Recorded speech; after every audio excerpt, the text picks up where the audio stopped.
Give us railroads. Connect us by rail with other cities, other states, and regions beyond the mountains. That cry was heard loud and often in Carroll County of the state of Maryland. And on May 27, 1852, a charter was issued by the Maryland Assembly to the Baltimore, Carroll, and Frederick Railroad Company, changed the following year to Western Maryland. No railroad in America had a more humble beginning. 9 miles of track, 1 squeaky wood-burning engine, 2 or 3 wooden cars, difficulties in corporate financing. But the men in whose minds the new railroad took shape, and the men who took on the burdens of management through the years that followed, those men wrought well. They made their road an integral part of the territory it served, a civic-minded taxpayer in the communities along its lines, weaving the growth of the railroad into the development of the region itself, pushing its lines westward to open new areas of settlement and to meet new demands for fast freight transport by rail. The heritage those men left lives on in the more than 850 miles of main track that today is the Western Maryland Railway.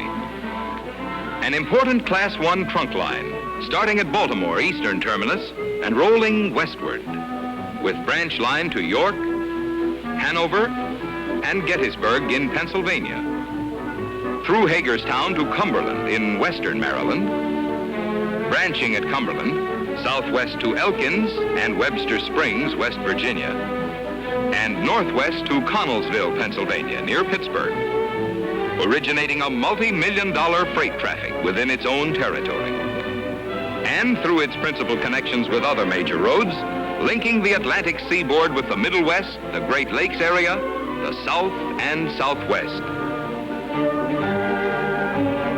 This, then, the growth of the Western Maryland, from a short local line on the fringes of Baltimore to a major road hauling a significant share of the nation's commodities, and vast quantities of foreign merchandise and raw materials shipped to Baltimore and other eastern ports for transshipment inland USA.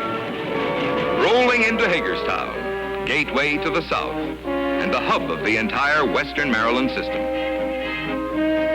Site of the road's main repair shops and classification yards. Work area for more than 3,000 Western Maryland employees. Over these tracks, through these yards, roll thousands of tons of freight from every part of the country.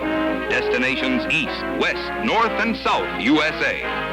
Commodities of every possible description, routed from connecting lines, all converging on Hagerstown, carrying coal, iron ore, and other minerals, grain and steel, finished and semi-finished factory products, foreign merchandise in infinite variety, a never-ending flow of freight traffic that makes Hagerstown one of the crucial railroad centers of the nation.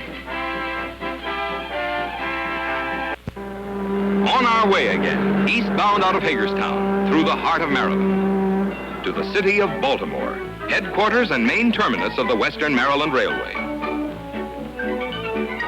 The Port of Baltimore, largest bulk port in the United States, and second only to New York in volume and diversity of export and import tonnage handled, with plans in work for its further expansion as a merchandise as well as a bulk port.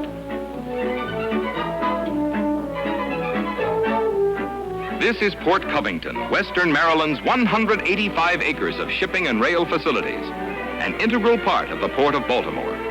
Covered piers and warehouses with docking space for 23 ships at one time.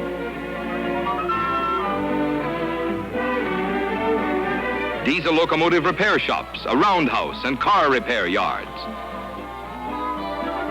A 4 million bushel grain elevator.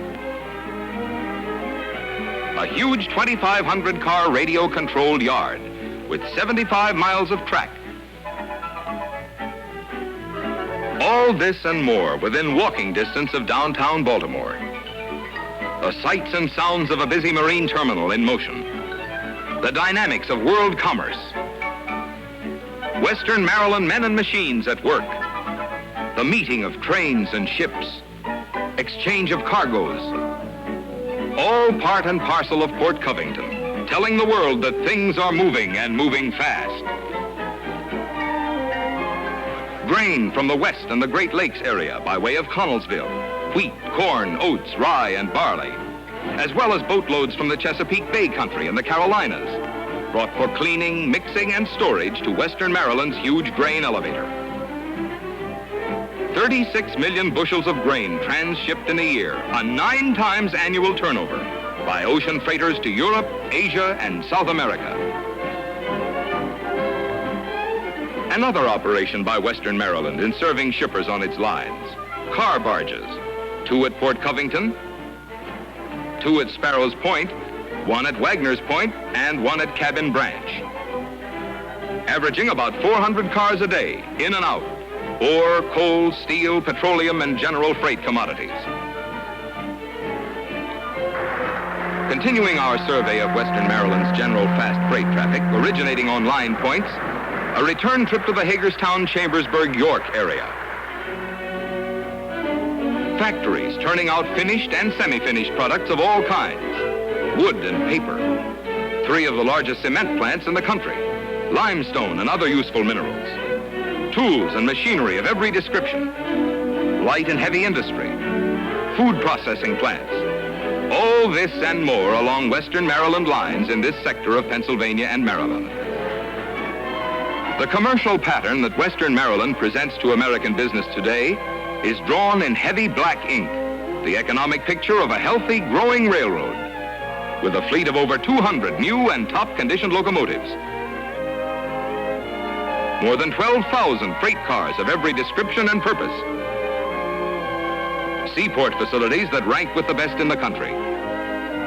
Through its connections with other roads at Connellsville, the shortest route to the eastern seaboard from Pittsburgh and the Middle West. A short route to Philadelphia, New York, and New England through its connections at Shippensburg, serving the heaviest traffic centers of the nation. Thus making its strategic location as a bridge road one of its most valuable assets. A proud backward glance at its first 100 years of existence as a common carrier, and then a steady, confident facing up to the years ahead, moving on to a second century of service, to the immediate region traversed by its lines, and to the nation whose goods roll over those lines, east, west, south, and northbound, via 7 major connecting roads.